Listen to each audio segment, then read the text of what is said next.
ख़ास तौर पे इसकी जो दफ़ात लगी उसमें जो 400 BC की है ना, वो बड़ी सीरियस दफ़ात है और उसमें तो 7 साल की सज़ा है। हमारी अथॉरिटीज़ को इन लोगों ने जितना हल्के में लिया हुआ था कि शायद उनको कभी कुछ नहीं कहेंगे, क्योंकि यहाँ पर बड़े बड़े पॉलिटिशियन भी ऐसा करते हैं। यही इनका लॉजिक होता है कि यार हमें कोई किसी ने क्या कहना, हम अगर करोड़ों की कर रहे हैं तो यहाँ तो अरबों की करप्शन चल रही है। डकी से जब इन्वेस्टिगेशन हो रही थी तो वो सिर्फ पर्सनल बेसिस पर नहीं थी, उनसे अकाउंट्स के नंबर्स नहीं पूछे गए, उनसे ये भी पूछा गया था कि भाई आपके इस काम में कौन कौन शामिल है या आपने और किस किस को ये काम लेकर दिया है। तो इकरा कंवल का जो नाम निकला है वो डकी भाई की जुबान से निकला है। डकी भाई ने इकरा कंवल का नाम बताया था कि अच्छा भाई ये भी उसमें शामिल थी। गेस व्हाट के यहाँ पर अगर ये अनस अली को पकड़ते हैं तो पता कितना पैसा रिकवर होगा? कितना? अराउंड 100 करोड़। ठीक है, Seriously? अराउंड 100 करोड़ नहीं है। और मैं बड़ा अब तो ये टिकटॉकर्स तक भी आ गया। आपको पता है एक और नाम इसमें ऐड हो गया जिसका नाम है जन्नत मिर्जा। पहली बात ये कि सिर्फ इन्हें नोटिस नहीं मिला, इन पर FIR भी फाइल हो चुकी है। FIR भी कट गई है जी। नुमान seriously I am shock to know that कि डकी भाई से 28 करोड़ ले लिया गया है। 28 करोड़। 1-2 करोड़ नहीं, 3 करोड़ नहीं, 10 नहीं, 28 करोड़। ऑलमोस्ट उसकी अब तक की जितनी भी नेटवर्थ है ना वो सारी उससे ले ली गई, जब्त कर ली गई है। Watch this. फिर इनके अकाउंट सारे खुले, 6 लाख इनके दिरहम जो है वो दुबई में पड़े हुए हैं, उनको सारे गवर्नमेंट ऑफ पाकिस्तान ने कन्फिस्केट कर लिया। फिर 15 करोड़ रुपए इनके पाकिस्तान के अकाउंट्स में थे, 3,25,000 इनका जो डिजिटल वॉलेट था उसके अंदर पैसे थे। फिर बहरहाल NCCI ने ये सारे पैसे गवर्नमेंट ऑफ पाकिस्तान के अकाउंट में शिफ्ट कर लिया। अब इनके मुताबिक नुमान जब्त करके गवर्नमेंट को दे दी गई है। मुझे लग रहा था कि अगर इसे वो सारी अमाउंट ली भी गई है तो उन लोगों में दी जाएगी, ठीक है, जिन्होंने अपने पैसे लॉस्ट किए हैं या जिन्होंने इसमें इन्वेस्ट किए थे।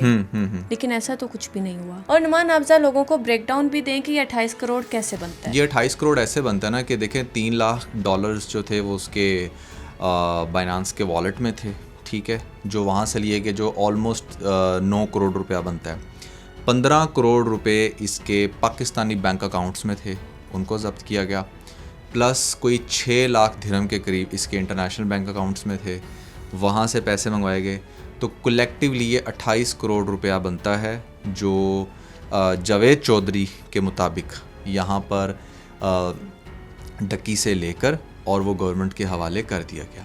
अब गवर्नमेंट को जब एक यूट्यूबर से 28 करोड़ रुपया मिलेगा तो सोचे फिर गवर्नमेंट का एक्शन कितना वाइल्ड हो जाएगा।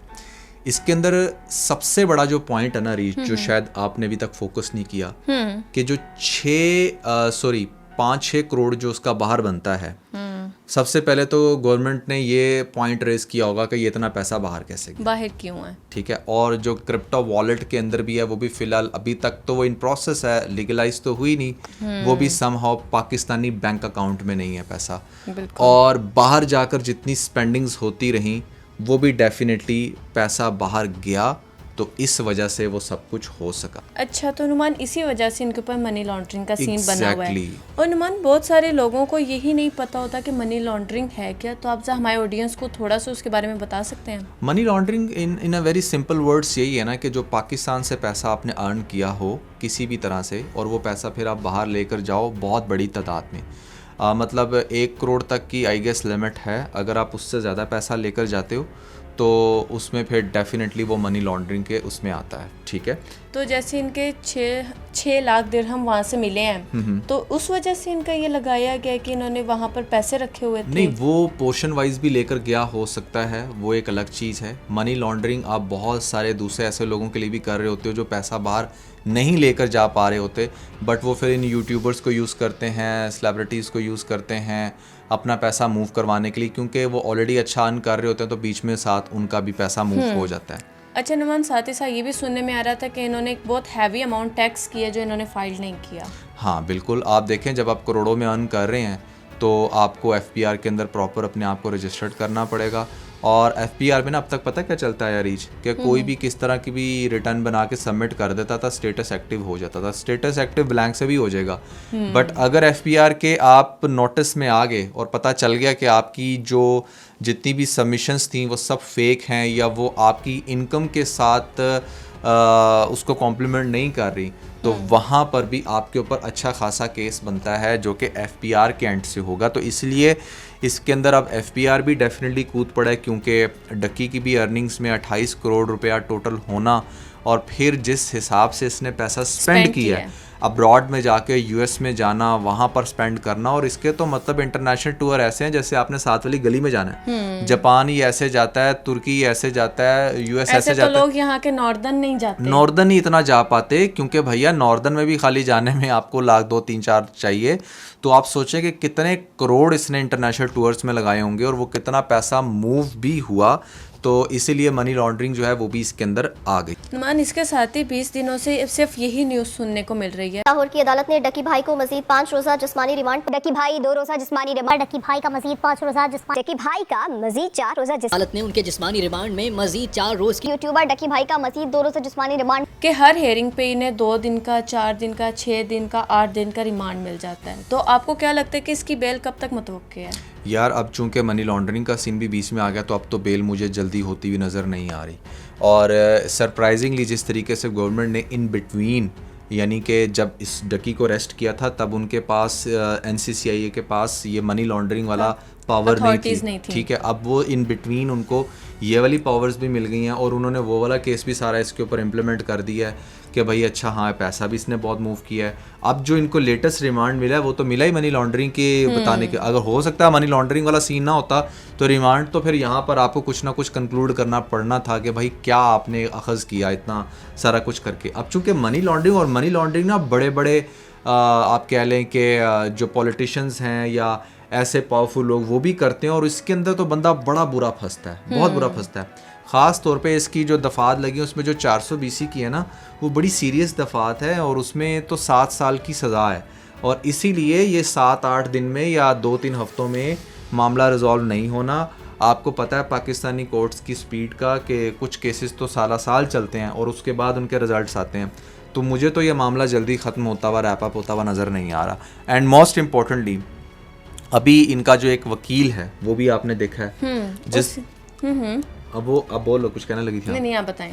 जिस तरीके से वो भी मुझे ऐसा लग रहा है कि थोड़ा सा बैक ऑफ हो रहा है या फिर उसको शायद साइड पे इसी बारे में मैं कल की अपडेट ही देना चाह रही थी कि कल के आपको क्विक सी अपडेट दे देते हैं कि कल कोर्ट में एक्चुअल में हुआ क्या है। अच्छा। तो कल इनकी हियरिंग थी। अच्छा। जब ये वहाँ पर पहुँचते हैं तो बहुत ज़्यादा डाउन होते हैं। स्टार्ट में हमने देखा था कि विक्ट्री के बड़े साइन कर रहे थे, लोगों की क्यूरीज का आंसर भी दे रहे थे।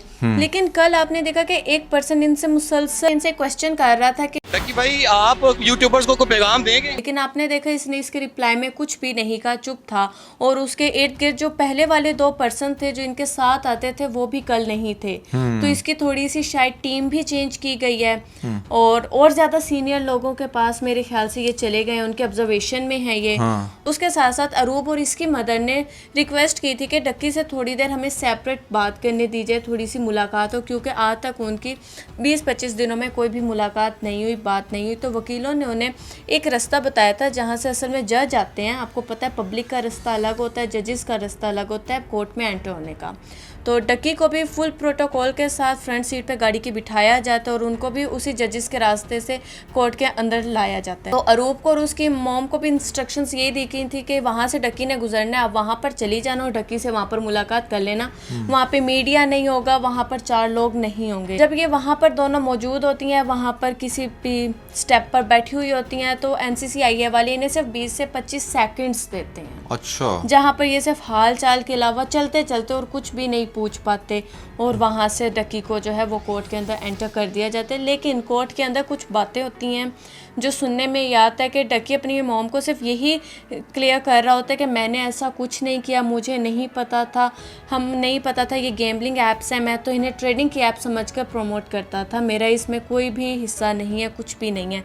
तो उनकी मम्मा जो थी और उनकी जो मिसेस थी वो बहुत ज़्यादा उन्हें समझा रही थी, ख्याल भी उनका कर रही थी। तो सिर्फ इतनी सी इनकी वहाँ पर बातशात होती है, उसके अलावा और कुछ भी नहीं है। लेकिन आप इस वीडियो में प्रॉपर देख सकते हैं कि डक्की बहुत ज़्यादा डिप्रेस्ड हो गए। हाँ, डक्की बहुत ज़्यादा डिप्रेस हुआ हुआ है और मुझे भी ऐसा लगता है कि शायद इसके लॉयर की तरफ से इसको कहा गया हो कि भाई तुम कोई भी स्टेटमेंट ना दो, क्योंकि समटाइम ना आप हीट ऑफ द मोमेंट में कोई ऐसी स्टेटमेंट दे देते हो जो आपके केस को मजीद वर्स कर देते हैं। अच्छा, इसका भी रिप्लाई मैं आपको देती हूँ इकरा कमल वाले सीन में। अच्छा, ठीक है, हम उसकी तरफ भी आते हैं कि ये जो है क्यों नहीं कोई स्टेटमेंट दे रहा, जबकि ये यूट्यूबर है, इसका काम तो है ही बोलने का, तो ये कैसे कैमरे को देखकर चुप रह सकता है। तो एक वजह है जिसकी वजह से कोई भी स्टेटमेंट नहीं दे रहा। और नुमान, इसके जो थे लॉयर्स की टीम आपने देखी थी, 5-6 लोगों की थी, उनमें से एक पर्सन बार बार आके इंटरव्यूज दे रहा था, सारी अपडेट्स दे रहा था।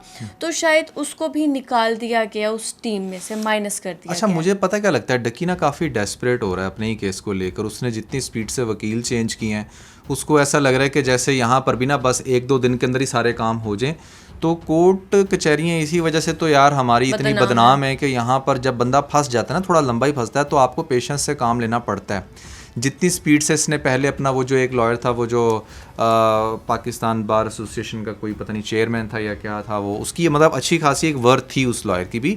ठीक है, आप अंडरस्टैंड करते हैं इस चीज़ को कि शायद वो टेक्निकल पर्सपेक्टिव से इतना ज़्यादा साउंड नहीं था, या शायद उसको क्रिप्टो और बाकी चीज़ों का नहीं पता। लेकिन कुछ पुराने जो लॉयर्स होते हैं ना, उनको बहुत अच्छे से पता होता है कि कौन से केस को कैसे हैंडल करना है। ठीक है, अब ये जो लॉयर है ना इस टाइम डकी के साथ, बेसिकली इसने पहले भी बेल करवाई हुई है डकी की। वो जो पहले इसके ऊपर FIR हुई थी, बिल्कुल, जब ये रावलपिंडी की जो भी अदालत थी वहाँ से बाहर आया था, तो उसने इसको बड़ी तसल्ली दी थी कि भाई अब now you are free to go this and that. तो इसीलिए डकी को शायद लगा कि इस केस के अंदर भी शायद इसी की एक्सपर्टीज़ लेनी पड़ेंगी, जबकि ये लॉयर बड़ा सेफ खेल रहा है। अगर आप देखो तो एक जगह पर जब बाहर आकर इससे क्वेश्चंस करते हैं, 4 क्वेश्चन करते हैं मीडिया वाले, तो वो उसका भी आंसर नहीं देता कि भाई मैं तो ये मैं तो, मतलब फुल प्रोटेक्ट होकर ये बंदा चल रहा है। और पता नहीं ये केस, क्योंकि कुछ केस भी नुमान इस तरह का है ना, हाँ, कि हाँ। जिसके बारे में किसी को हाव ही नहीं थी कि यार इस तरह के भी केस एग्जिस्ट करते हैं या नहीं करते, या उनकी बाउंड्रीज क्या हैं। बिल्कुल ऐसा ही है।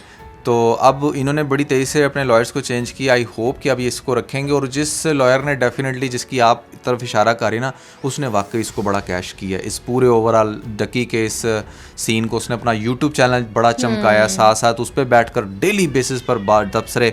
भाई तुम उसके ऑफिशियल अगर लॉयर हो तो तुम प्लीज़ कुछ चीज़ें बिहाइंड द सीन रखो और उसके केस के ऊपर फोकस करो। जितना आपने अपने यूट्यूब चैनल पर और वीडियोज़ पर और इंटरव्यूज़ पर फोकस किया हुआ था, शायद आपको उससे कहीं ज़्यादा डकी के केस पर फोकस करना चाहिए था। अच्छा नुमान, चूंकि इसे 2 दिन का रिमांड ही इस मनी लॉन्ड्रिंग की वजह से मिला है, तो आप ज़रा ये बताएं कि बाकी सारे यूट्यूबर्स भी ऐसे ही मनी बाय ले जाते हैं, और ये मनी लॉन्ड्रिंग का केस असल में होता कि, और अगर ये वाकई में इस तरह का कोई क्राइम एग्जिस्ट करता था तो ये सब क्यों करते रहे ऐसे?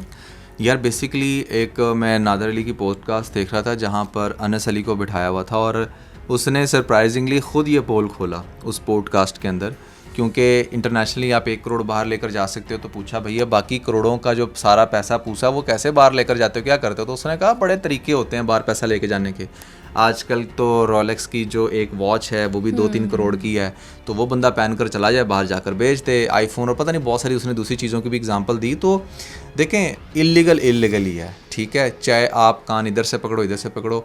अब आप देख लें अल्टीमेटली आपका नाम भी आ गया, आपके वो सारे इंटरव्यूज़ जो आपने बड़े टशन से बैठकर दिए थे कि शायद हमें कोई पकड़ने वाला नहीं है, या पाकिस्तान में तो हमेशा वैसा ही चलेगा जैसा चलता हुआ है। कोई भी मुल्क, कोई भी कंट्री, कोई भी कानून किसी भी टाइम इमीडिएटली चेंज हो सकता है।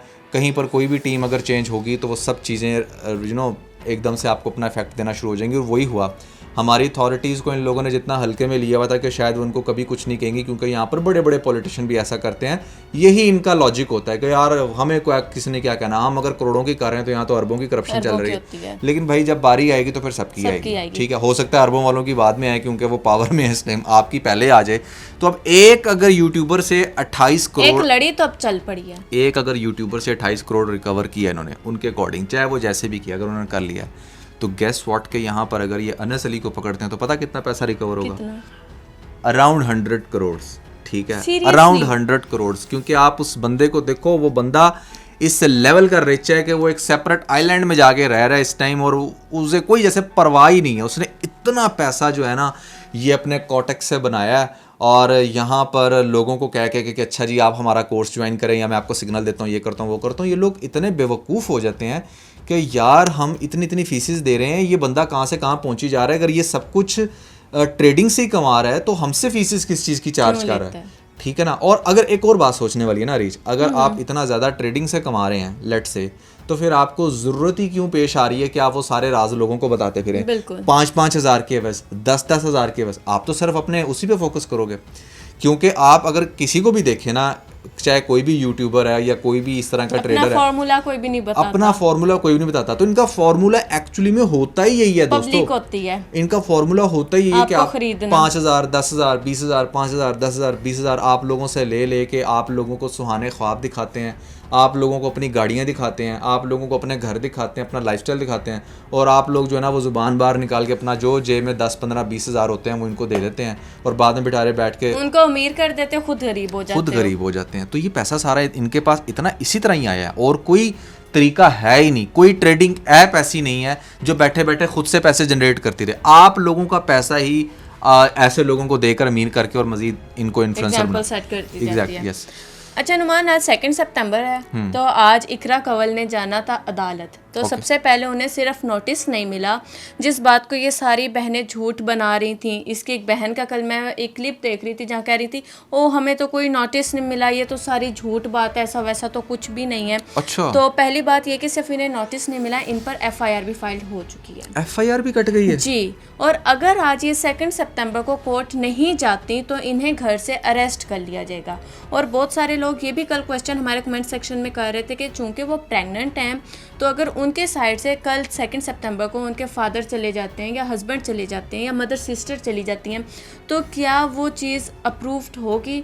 तो इनके नोटिस पर यहाँ पे मैं आपको नोटिस की पिक्चर दिखाती हूँ और आप अगर इसकी लास्ट वाली स्टेटमेंट पढ़ें तो उसमें क्लियरली लिखा गया कि आपने इन पर्सन आना है। अच्छा। आपके साथ ना आपके कोई फादर होने चाहिए, ना मदर, ना हस्बैंड, इवन के लॉयर भी नहीं होना चाहिए। इन पर्सन आकर आप पर जो भी सारी दिफात लगी हैं आप अपने हक में, अपने डिफेंस में हमें उनका रिप्लाई खुद से दें कि वाकई आप जानती थी, नहीं जानती थी, दानिस्ता या ना दानिस्ता तौर पर आपने ये काम किया या नहीं किया। और अगर आज आप नहीं आती तो ये ऐसा मार्क हो जाएगा कि आपको सब कुछ पता था और आपके पास अपने डिफेंस में कहने को कुछ भी नहीं था, इस वजह से आप नहीं आई और आपको घर से फिर अरेस्ट कर लिया जाएगा। तो नुमान डक्की पर भी FIR कट चुकी थी, नोटिस मिल रहे थे, तो उन्होंने भी शायद यही सोचा होगा कि हेयरिंग से बेहतर है कि मैं कुछ अरसे के लिए कहीं चला जाऊं या कहीं अपने कामों में मसरूफ हो जाऊं, जिसकी वजह से ये सब कुछ नहीं होगा। और जब वो अपने डिफेंस में बोलने के लिए नहीं गए तो उसके साथ ही ये सारा कुछ हुआ। एक और चीज़ नुमान, डक्की से जब इन्वेस्टिगेशन हो रही थी तो वो सिर्फ पर्सनल बेसिस पर नहीं थी, उनसे अकाउंट्स के नंबर्स नहीं पूछे गए, उनसे ये भी पूछा गया था कि भाई आपके इस काम में कौन कौन शामिल है या आपने और किस किस को ये काम लेकर दिया है। तो इकरा कंवल का जो नाम निकला है वो डक्की भाई की ज़ुबान से निकला है। डक्की भाई ने इकरा कंवल का नाम बताया था कि अच्छा भाई ये भी उसमें शामिल थी। बेसिकली हुआ ऐसा ही होगा ना, क्योंकि उन्होंने उसके हक में कुछ भी नहीं बोला। उसने कहा अच्छा चलो ठीक है फिर मैं इसका नाम तो पहले लूँ ना। डक्की ने फिर रज्जब का नाम भी लिया होगा क्योंकि रज्जब ने भी उसको मौके पर छोड़ दिया। ठीक है, फिर डक्की ने बाकी उन लोगों का भी नाम लिया होगा जो लोग बहुत ज़्यादा पैसा कमा रहे हों और वो भी शायद इसी थ्रू कमा रहे हैं। तो उसने कहा क्यों ना मैं इन सबके नाम लूं। डक्की को भी ये भी कहा होगा कि अच्छा यार आप हमें बता दो, आपका केस छोटा हो जाएगा उनके आगे, बाकियों को हम पकड़ लेंगे, हमारी उसमें हेल्प करवा दो। और एक और चीज़ नुमान, ये जो अपने व्लॉग में कहती रही है ना कि मैं बहुत ज़्यादा बीमार हूँ, कुछ हूँ, इन्होंने अपना पहले से लॉयर भी करवा लिया था जैसे ही डक्की पकड़ा गया। तभी ये आकर इन्होंने ऑन मीडिया बात की, इदारों को रिस्पेक्ट दी और फिर इन्होंने साथ ही अपना लॉयर कर लिया और जिसने मेरे ख्याल से इन्हें मशवरा दिया होगा कि आप जो हैं थोड़ा सा अपने आप को बीमार फील करवाएं, ठीक है, आपकी कंडीशन भी कुछ इस तरह की है तो इससे ये सारा मामला और आपकी फेवर में आ जाएगा। एक और चीज़ मैं आप बता दूं कि कल बहुत सारी लड़कियां मुझे ये कह रही थी कि एज अ फीमेल आप उसकी कंडीशन को नहीं समझ रही, वो प्रेग्नेंट है, आप भी तो मदर बनी है, ये वो सब कुछ। तो देखिए मैं समझ रही हूँ, मुझे सब पता है, बट अगर हम सिर्फ उसकी बॉडी लैंग्वेज पर इस टाइम गौर कर रहे हैं तो चूँकि कल मैंने बहुत सारे एविडेंस भी दिखाए थे, आप लोग वो व्लॉग जाकर देखना कि ठीक है एक जगह व्लॉग में वो बहुत ज़्यादा अपने आप को बीमार शो करवा रही है कि उनसे उठ के व्लॉग नहीं बनाया जा रहा और दूसरी जगह ही वो अपनी रील्स पोस्ट कर रही हैं और तीसरी जगह ही वो घूमने फिरने जा रही हैं। तो वो सारी चीज़ें शामिल हैं इसमें। हाँ बिल्कुल, और मेरे ख्याल से ना वो बड़ी चालाक औरत है, उसने डेफिनेटली उसे पता है इस बात का कि चाहे कुछ भी हो जाए ना, मैंने अपना ना तो अदालत आते जाते फेस रिवील करना है। ठीक है, ये अगर जाएगी भी तो फुल निकाब में जाएगी। ठीक है, और मैंने इसने हर तरफ से ना इस चीज़ को सिक्योर करना है कि किसी को पता ना चले, मेरे फैंस में ये बात ना फैले कि मेरे चक्कर भी लग रहे हैं, क्योंकि अगर ये बात छुप तो सकती नहीं है, छुप सकती नहीं है, पता तो चल ही जाएगा। लेकिन बात ये है कि उसकी पूरी कोशिश यही होगी, इसी वजह से उसने बारहा आके कहा कि हमें तो कुछ भी नहीं पता है और फैंस को भी यही मैसेज दे रही है कि भाई ऐसा कुछ भी नहीं है, ताकि डेफिनेटली आपको बताऊं सबसे ज़्यादा आपकी जो कंट्रोवर्सी फैलती है ना वो आपके अपने ही चैनल से फैलती है। बिल्कुल सही ये मैं आपको बड़े मतलब वसूख से कह रहा हूँ, क्योंकि जिसके ऊपर चाहे छोटी सी छोटी कंट्रोवर्सी बनी, अगर आप रिप्लाई कर दो ना तो सबसे पहले तो आपकी ही ऑडियंस होती है जो आपका चेज़ा लगाती है, ठीक है। और यही वजह, वो इसी वजह से नहीं चाहती कि किसी को भी इस बात का पता चले, और लॉयर्स ने भी यही समझाया होगा। और अगर इसकी आज कोई अटेंडेंस लगी भी हो तो इसने बड़ा छुप छुपा के गई होगी। वैसे भी नुमान इसमें देखें एंकर शामिल हो गए हैं, सब शामिल हो गए, इसमें लॉयर्स शामिल हो गए, तो मेरा नहीं ख्याल कि ये चीज़ छुप सकेगी इसके एंड से कि ये उधर पेश हुई थी या नहीं हुई थी। ये तो चीज़ अब सबके सामने आ ही जाएगी। बिल्कुल यार, पाकिस्तान के जो टॉप एंकर्स हैं इस टाइम, ठीक है, सब जावेद उस पर चौधरी को बात मैंने कर जब रहे हैं। बात करते देखा, यहाँ पर आप देखें कि वो अरशद भट्टी बात कर रहा मंसूर है, अली खान मंसूर बात अली कर खान रहा है। बात कर रहा है, यहाँ पर इमरान खान बात कर रहा है। सब लोगों ने जब इतने बड़े बड़े एंकर्स बात कर रहे हैं तो ये तो अब मुझे लग रहा है कोई नेशनल इशू बन चुका है यहाँ पर, ठीक है। तो अब ये कोई किसी यूट्यूबर्स की हद तक तो बात रही नहीं है। और मैं बड़ा अब तो ये टिकटॉकर्स तक भी आ गया। आपको पता है एक और नाम इसमें ऐड हो गया जिसका नाम है जन्नत मिर्जा। हाँ। अब जन्नत मिर्जा को भी रिडार में शामिल कर लिया गया लेकिन है। उसकी उनको डिटेल्स भी तुम कल बहुत बताना। जल्द आना होंगी। उसकी डिटेल्स तुम लोगों मेरे को कल ख्याल बताना, से कल मैं आप लोगों को एक क्योंकि नया आज- नाम ही बताऊंगी। एक और चीज़ मैं आप लोगों को कल एक और नाम बताऊंगी जिसके सुनने में आ रही है। बस मैं अपनी न्यूज़ को थोड़ा सा कंफर्म कर लूँ ताकि आप अपनी ऑडियंस तक मैंने बात पहुंचानी है।